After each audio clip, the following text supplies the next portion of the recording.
Olá, veja os destaques do portal da Assembleia.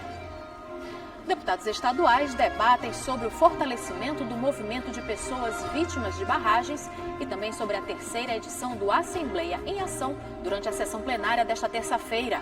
A Assembleia Legislativa homenageia a presidente do MDB, Baleia Rossi, com medalha Manuel Beckmann. Estimativa do novo valor do salário mínimo é menor que o previsto pelo Orçamento Geral da União.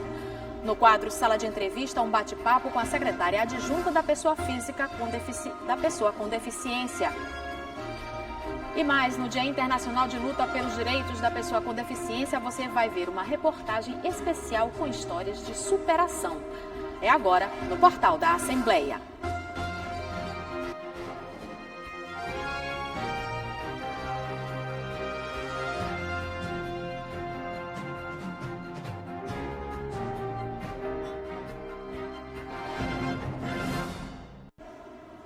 O governo federal anunciou que a estimativa de aumento do salário mínimo para 2020 será de R$ 33,00, menos do que o previsto inicialmente. Uma das justificativas do governo é a previsão de queda na inflação. Sobre a expectativa do valor do salário mínimo para os trabalhadores no próximo ano, nossa equipe conversou com especialistas. A previsão do governo federal era garantir o salário mínimo de R$ 1.039 a partir de 1º de janeiro de 2020. Mas as projeções foram revistas pela equipe econômica, que decidiu que o novo valor terá R$ 8,00 a menos que a previsão inicial. Uma notícia ruim, principalmente para estados do Nordeste, para o Maranhão, nos quais o benefício previdência, a aposentadoria rural, e, digamos, uma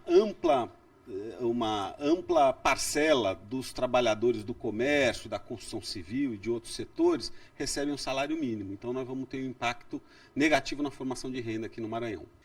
No início do ano, o reajuste do salário mínimo foi de R$ 44,00. Para 2020, o aumento será de R$ 33,00, 11 a menos do que o reajuste de 2019. É muito pouco. É muito pouco o salário, o aumento. E a despesa do trabalhador cada vez maior. Exatamente. Para o comerciário Cláudio da Silva, o reajuste é pequeno, mas ajuda muito quem é assalariado. Ajuda. De que forma?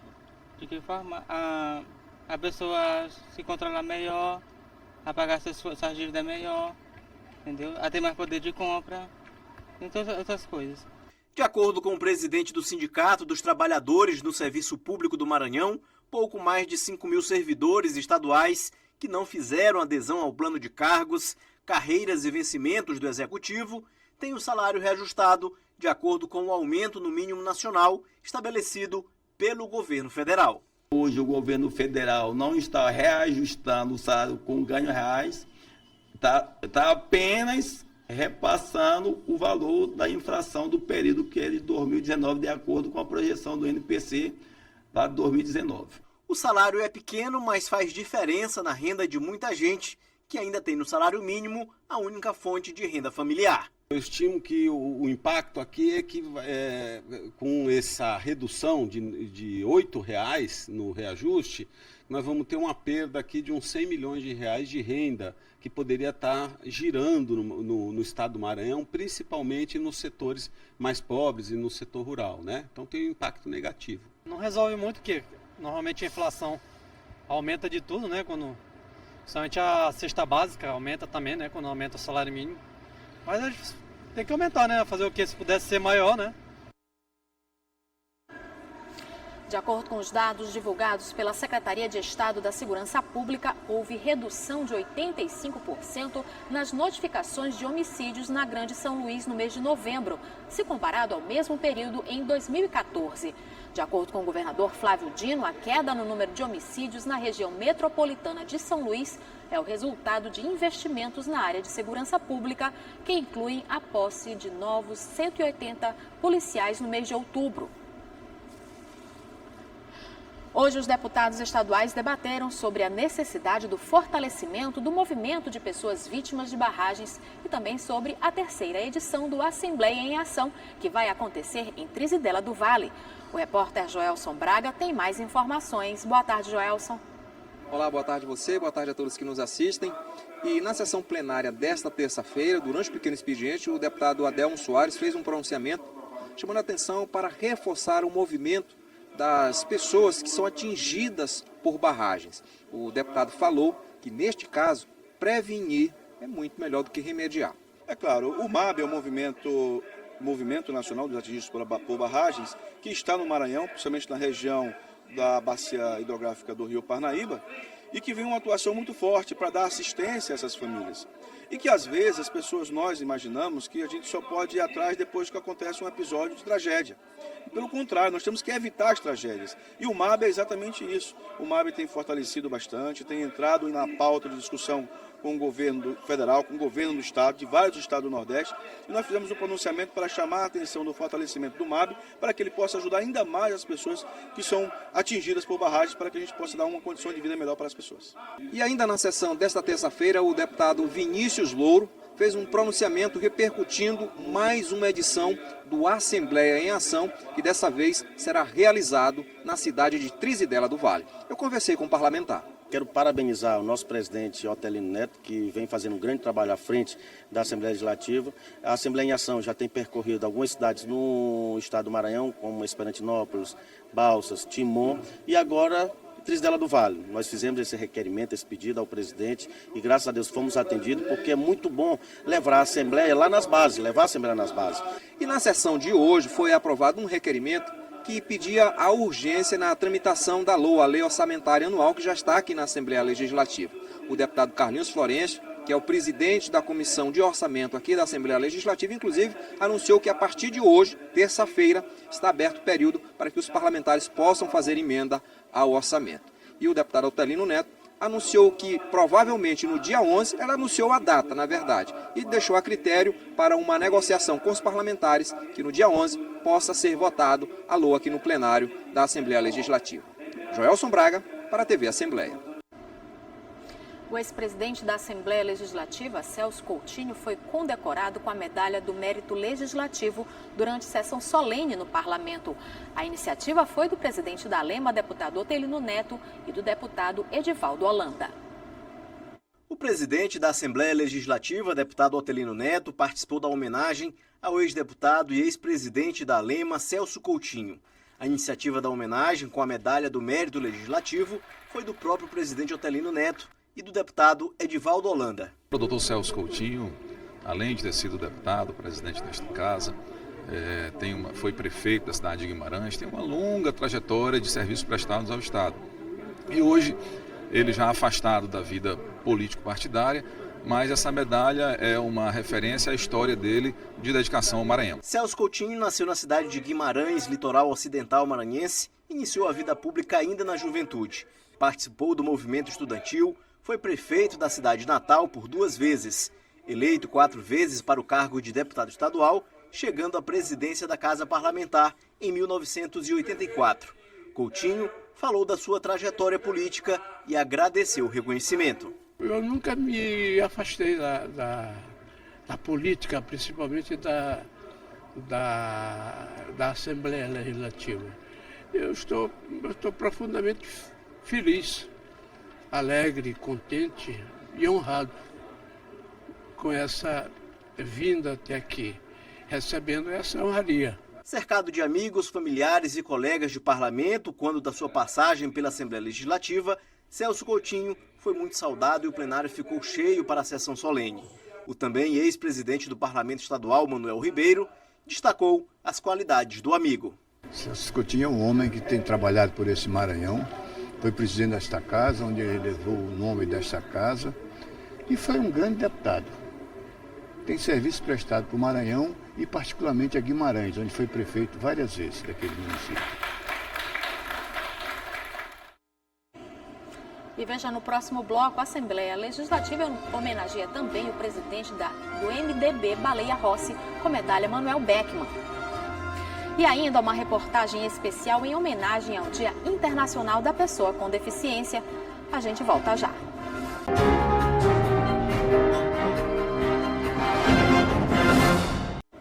Uma uma sessão solene homenageou o presidente do MDB, Baleia Rossi, com a medalha Manuel Beckmann, maior honraria do Legislativo. Além dos parlamentares, lideranças políticas do partido no Maranhão também prestigiaram a solenidade. A solenidade de entrega da medalha Manuel Beckmann ao presidente nacional e líder do MDB na Câmara Federal, Baleia Rossi, foi realizada no Salão Nobre da Assembleia Legislativa. O deputado federal por São Paulo recebeu das mãos do presidente da Assembleia Legislativa, Otelino Neto, e do deputado Roberto Costa, autor da proposição de homenagem à maior condecoração do Poder Legislativo do Estado do Maranhão. O deputado Roberto nos informou que o deputado Baleia Rossi tem ajudado o Maranhão no sentido de liberação de recursos federais, em específico de emendas parlamentares. Nesse sentido, ele propôs e a Casa aprovou, dando mais uma demonstração dessa capacidade da Assembleia, dessa marca registrada da Assembleia, que é a pluralidade. O Baleia tem sido um parceiro fundamental, inclusive na liberação de emendas, de projetos que são fundamentais para o povo do Maranhão.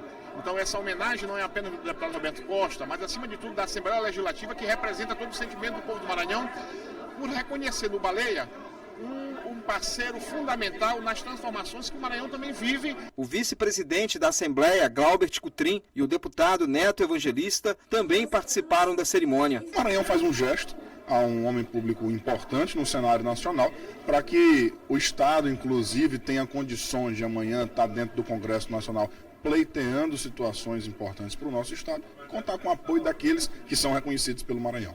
Além dos parlamentares, lideranças políticas do MDB, como a ex-governadora Rosiana Sarney e os ex-senadores Edson Lobão e João Alberto, também foram homenagear o presidente nacional do partido. Porque ele merece essa medalha. E eu tenho certeza que ele está muito feliz de estar recebendo aqui no Maranhão essa grande homenagem. E o Roberto Costa, o deputado Roberto Costa, teve essa feliz ideia em submeter ao plenário da Assembleia o nome do Baleia Rossi para que fosse concedida essa honraria. Eu acho justa e eu estou aqui para prestigiá-lo. A homenagem que hoje se faz ao presidente nacional do MDB significa homenagem às liberdades e ao regime democrático. Baleia Rossi tem 47 anos e é o mais jovem presidente nacional da história do MDB. Ele começou a carreira política como vereador na cidade de Ribeirão Preto, interior de São Paulo. Em 2002, foi eleito deputado estadual e em 2014 conquistou o primeiro mandato para a Câmara Federal. Na atual legislatura, o parlamentar teve papel destacado na apresentação de uma emenda à reforma tributária que tramita atualmente na Casa Legislativa.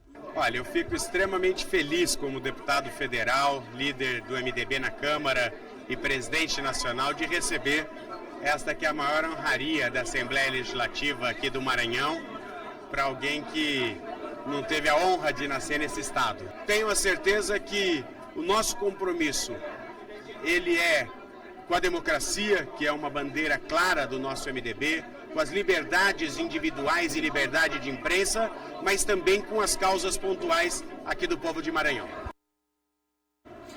Morreu na noite desta segunda-feira, aos 59 anos, o jornalista Alterê Bernardino Nunes, vítima de um derrame pleural. Alterê era membro da Diretoria de Comunicação Social da Câmara de Vereadores de São Luís, onde ingressou em 1984. Na Assembleia Legislativa, Alterê foi diretor adjunto de comunicação de 1991 a 1995. O velório do corpo de Alterê está sendo na casa dele, localizada na Rua da Saúde, no centro da cidade. O sepultamento será no cemitério do Gavião, no centro, às 4 horas da tarde. Hoje, 3 de dezembro, é o Dia Mundial de Luta da Pessoa com Deficiência. A data foi escolhida pelas Nações Unidas em 1992 como forma de mobilizar a sociedade na defesa da dignidade, dos direitos e do bem-estar das pessoas. E agora você vai ver histórias de superação de quem ultrapassou as barreiras de suas limitações físicas com autonomia e realizando sonhos. Veja nas reportagens de Fábio Cabral, Joelson Braga, com imagens de Fábio Lima, Jurandir Serra e Gleidson Martins. A vida do Lucas poderia ser de lamentação. Ele nasceu com artrogripose múltipla congênita. Uma deficiência que limita o movimento das mãos e das pernas, mas limitação do vocabulário de quem aprendeu a tocar teclado com os pés e fazer embaixadinhas numa cadeira de rodas, sem deixar a bola cair. Bom, minha deficiência, digamos que nunca me atrapalhou em nada. Eu sempre, apesar das necessidades especiais, eu pinto, toco teclado, faço embaixadinhas, jogo videogame, empino pipa. A música e o futebol são apenas algumas das habilidades do Lucas, que também é pintor e está realizando pela primeira vez uma exposição de quadros pintados por ele. A boca e os pés fazem o trabalho das mãos. Seguram um pincel que mistura as cores, desliza pela tela e vai dando vida à pintura deste jovem artista. Algo pouco imaginável para quem não conhece a história desse jovem maranhense de Lago da Pedra.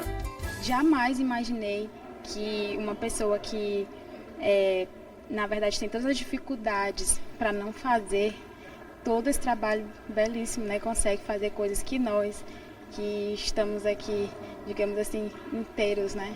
A gente não consegue. Pois foi essa capacidade acima do normal que fez o Lucas ser convidado para fazer parte da Associação de Pintores com os Pés e a Boca, que reúne 800 artistas no mundo inteiro.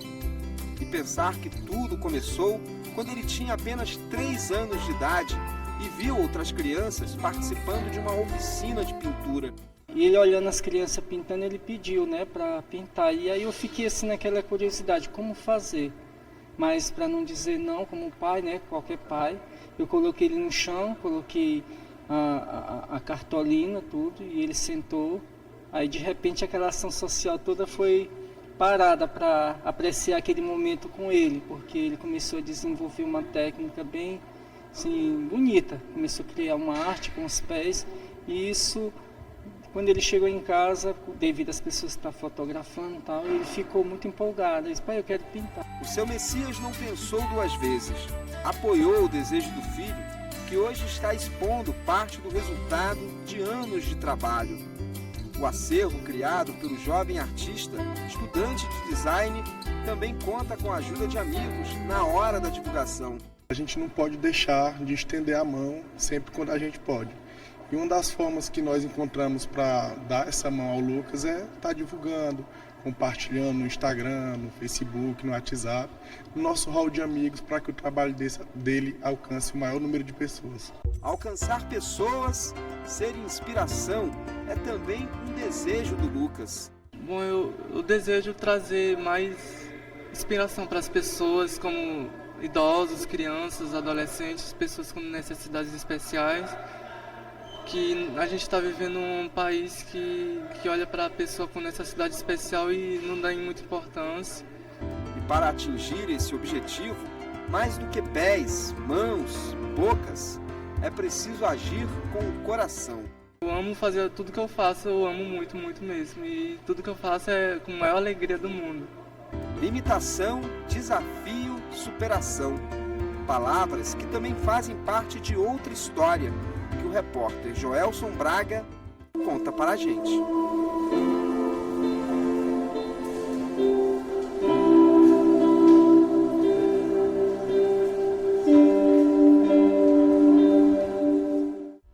Ela tem brilho no olhar, um sorriso largo e ao mesmo tempo sereno, gestos delicados, mas por trás de toda esta tranquilidade se esconde uma guerreira. A trajetória de qualquer campeão é marcada por situações adversas e o segredo é não desistir, buscar forças e seguir em frente. E é bem isso que a Isabeli, de apenas 15 anos, vem fazendo.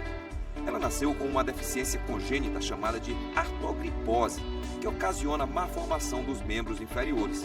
Mas isso não impede que esta garota supere desafios. Deficiência é só uma característica da pessoa, ou seja, isso não afeta ela em nenhum momento.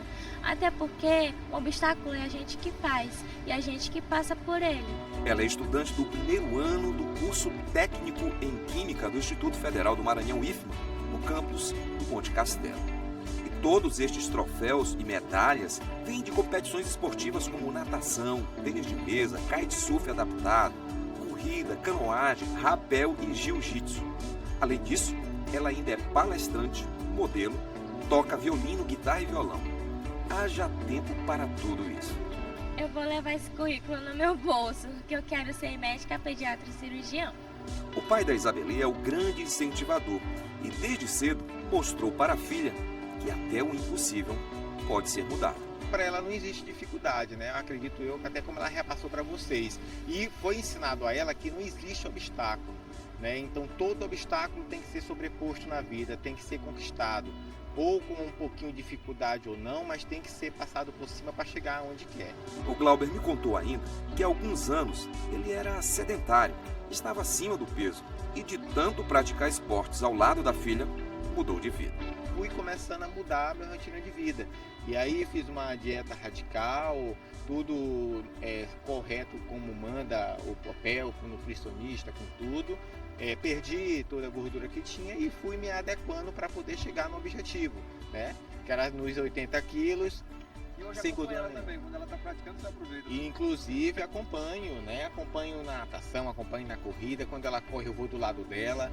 A Isabeli tem um sonho de participar de uma Paralimpíadas. Vocês duvidam que um dia ela estará lá? Do jeito que encara a vida, ela nos mostra que força de vontade tem um efeito mágico na superação de desafios e que nada é capaz de parar quem nasceu para vencer. Para mim, na verdade, não existe desafios. Na verdade, existe conquistas que eu sempre vou ter na minha vida. A partir do momento que eu penso sempre positivo, eu penso que eu quero, eu posso, eu consigo.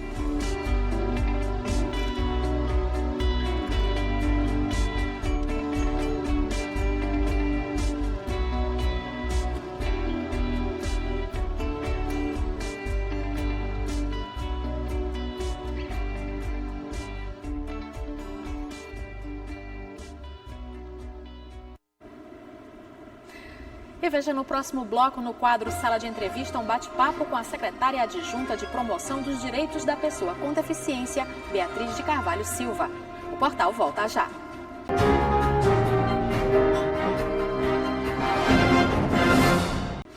No quadro Sala de Entrevista, Juraci Filho conversa com a secretária adjunta de Promoção dos Direitos das Pessoas com Deficiência, Beatriz de Carvalho Silva, sobre a programação alusiva ao Dia Mundial da Pessoa com Deficiência e as políticas públicas que estão sendo desenvolvidas pela secretaria. Tchau e até amanhã.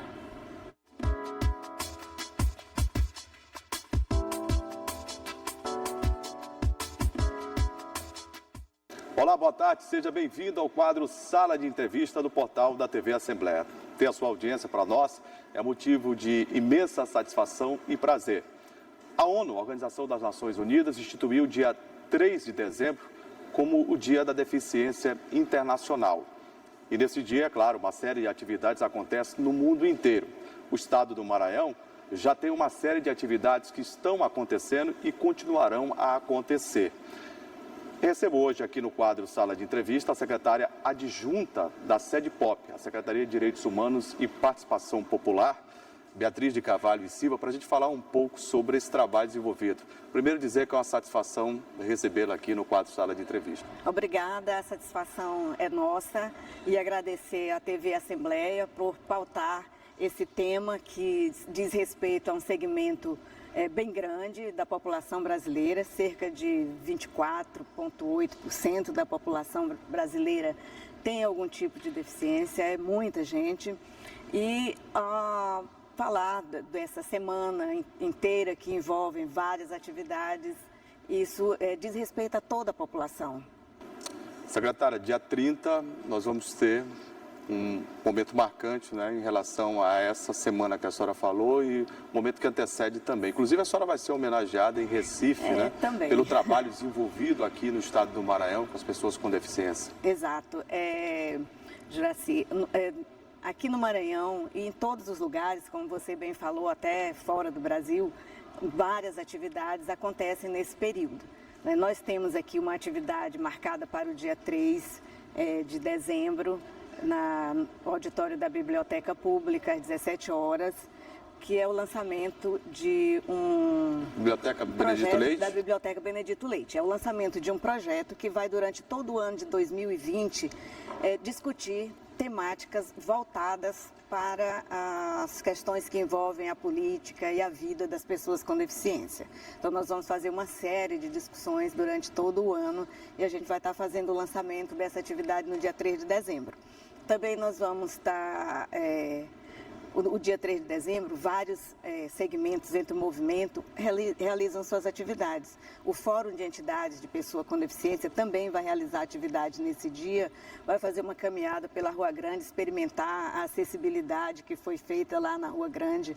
Agora, depois das obras, de todo o complexo, Isso, exatamente. Então, vamos fazer um passeio coletivo para reconhecer o ambiente, as pessoas cegas, né, os cadeirantes, para reconhecer o ambiente que foi alterado ali na Rua Grande, né? Entre outras atividades. E você fez referência a uma atividade no dia 30, de fato a gente está indicado para receber um prêmio Microfone Braille, que é em Recife, instituído pelo Sávio, Domingos Sávio, que é do Instituto de Cegos, lá de Recife, lá de Pernambuco, e está na 11ª edição desse prêmio. E ele premia pessoas, instituições públicas e privadas que durante o ano executaram atividades que buscam alterar a vida das pessoas com deficiência para melhor. É um reconhecimento, né, ao trabalho desenvolvido aqui no estado do Maranhão. Isso, e é um reconhecimento a um trabalho que não só desse ano, mas que nos últimos anos o governo Flávio Dino vem processando nesse campo voltado para as pessoas com deficiência, né? Sobre as políticas públicas que desenvolvemos nas várias secretarias, porque você sabe, a pessoa com deficiência é uma pessoa e ele tem que estar em todas as políticas. Portanto, em todas as secretarias existem políticas voltadas para as pessoas com deficiência, né? Nós temos serviços e ações pioneiras aqui no estado do Maranhão, como o Serviço Travessia, a Casa de Apoio, o Serviço Niná para criança com neurodesenvolvimento, que é um serviço de ponta, o atendimento às crianças com autismo pelo método ABA, que também é o único no país.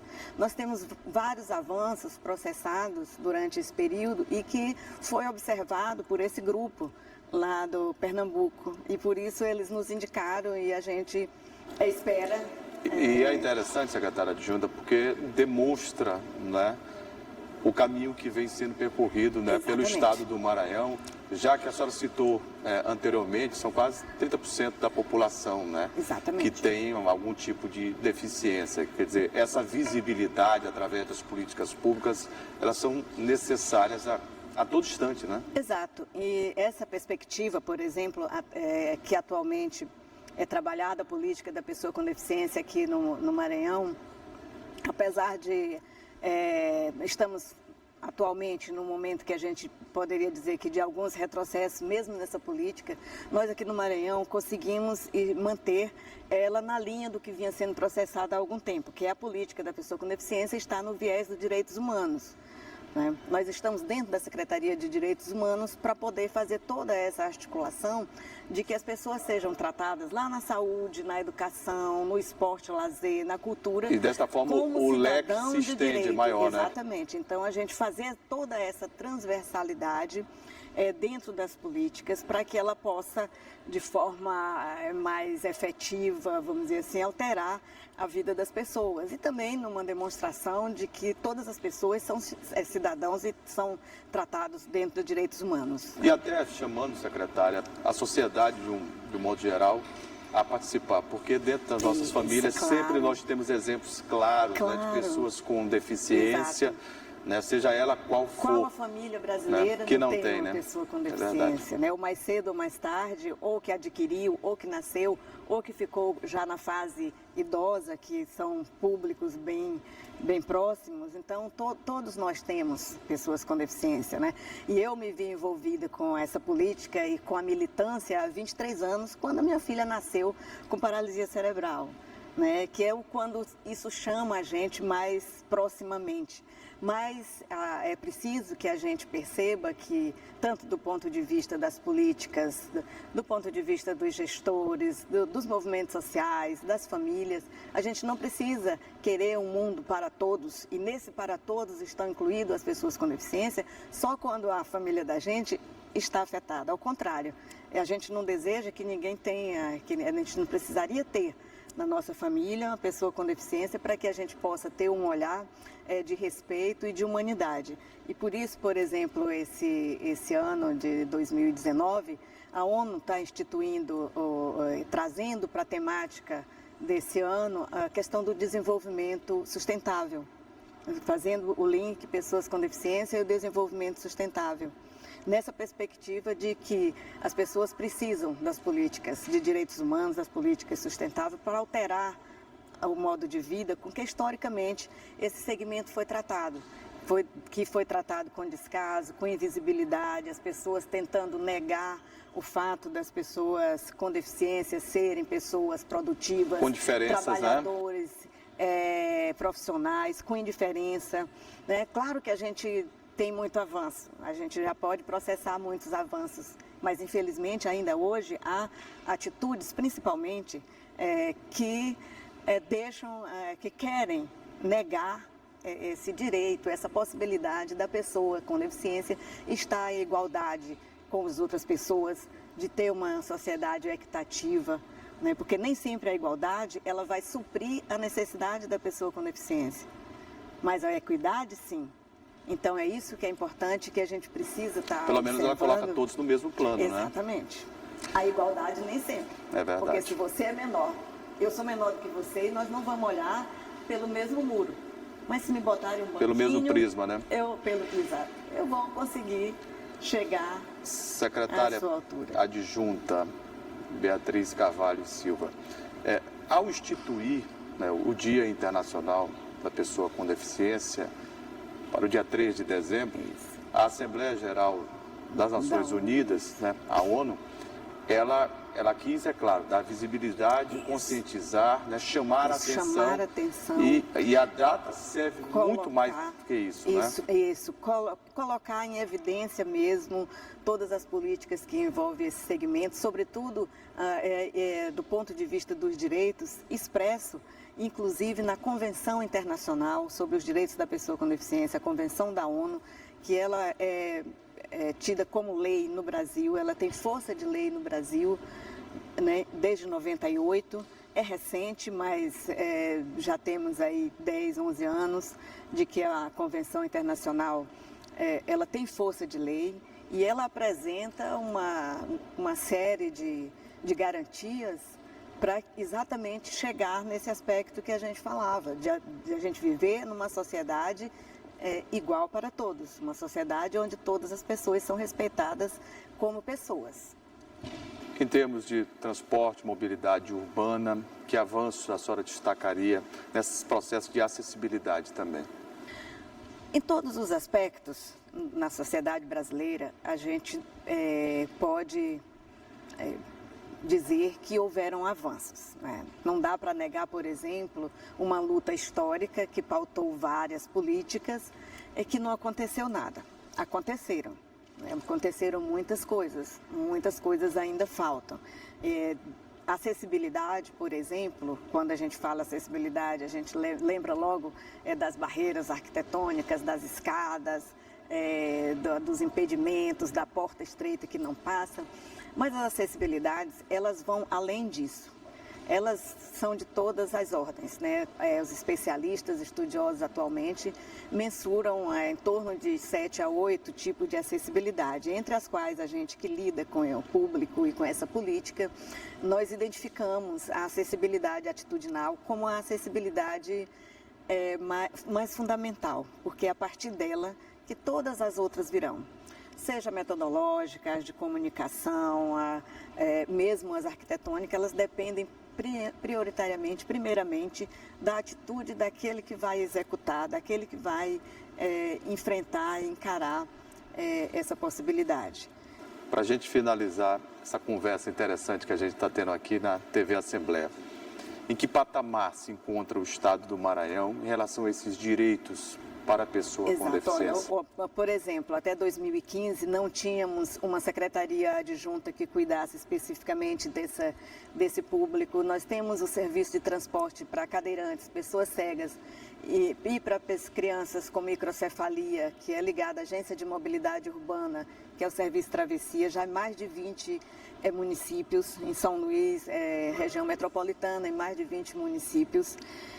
Não é o que resolve o sistema, o serviço de transporte, porque o transporte público é o que virá dar as respostas sobre isso. Vivenciamos dificuldades de uma cidade histórica, mas que para isso também já temos várias legislações e alternativas que a gente tem que procurar. Cidade de 1.100.000 habitantes, pois né? É uma cidade muito grande e que precisa dar respostas, inclusive, mesmo onde ela é, vamos dizer assim, patrimônio histórico, já há legislações que prevê a possibilidade de que as pessoas possam estar em qualquer lugar. Eu conversei aqui no quadro Sala de Entrevista com a secretária adjunta da Secretaria de Direitos Humanos e Participação Popular, SEDPOP, a secretária adjunta Beatriz de Carvalho e Silva. Eu gostaria, inclusive, no final da nossa entrevista, que a senhora ratificasse, né, o convite de participação a todos em relação a esse dia marcante, dia 3 de dezembro, e toda a programação alusiva ao Dia Internacional da Pessoa com Deficiência. Eu falei dessas duas programações, que vai ser lá na Biblioteca Pública Benedito Leite, às 17 horas, e às 15 horas vai ter essa caminhada pela Rua Grande. Mas o que eu quero deixar e solicitar é de todas as pessoas, da Assembleia Legislativa, da TV Assembleia, de você que está nos assistindo nesse momento, que nesse dia, pelo menos, ou em todos os outros, porque isso precisa ser uma coisa de todo o tempo, de todos os anos, que você fale, que você faça alguma coisa, que você procure saber, se informar alguma coisa, que sempre há o que fazer, né? Beatriz, olha, desde já, parabéns pela homenagem, pelo trabalho realizado e por esse reconhecimento, né? A nível nacional, a gente pode dizer, em Recife, em relação a essas políticas públicas que têm sido implementadas no estado do Maranhão para as pessoas com deficiência. Muito obrigado por ter vindo aqui. Nós é que parabéns. agradecemos em nome do governo que integramos, porque temos esse compromisso, inclusive um compromisso desde o início do mandato do governador Flávio Dino, de atendimento às populações mais vulneráveis, e as pessoas com deficiência estão incluídas num segmento, num público de muitas vulnerabilidades políticas, e por isso ele tem feito e tratado uma abordagem, num olhar bem diferenciado. Muito obrigado. E eu fico por aqui com o quadro Sala de Entrevista. O portal da TV Assembleia volta amanhã. A você, o nosso muito obrigado sempre pelo carinho da audiência. Até a próxima.